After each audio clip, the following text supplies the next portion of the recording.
On August 6, 1945, 29-year-old Tsusumu Yamagachi was working as a naval engineer for Mitsubishi Heavy Industries. He had spent the summer in Hiroshima, Japan, working on a design for a new oil tanker. But it was his last day in the city, and he was looking forward to going home to his wife and child the next day. At around 8:15 that morning, he was on his final walk to the shipyard when he saw an American B-29 bomber drop something small that seemed to be attached to a parachute from the sky. This was an atomic bomb, and it lit the sky up, spinning Yamaguchi around like a tornado. Miraculously, he survived the atomic bomb drop and spent the next couple days traveling home to see his family.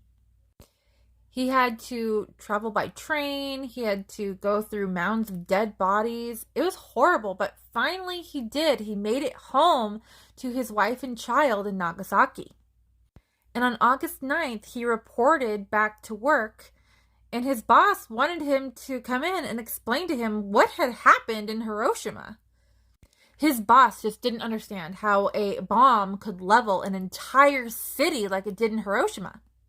And as Yamaguchi is trying to explain this, the second atomic bomb drops over Nagasaki. The second atomic bomb was way more powerful than the one that had been dropped on Hiroshima, and it blew Yamaguchi backwards, knocking off his bandages that he had received when he was burned in Hiroshima.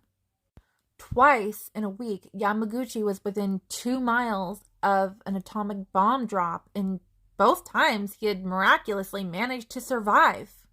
And when he went to go check on his wife and child, he saw that they had both survived as well.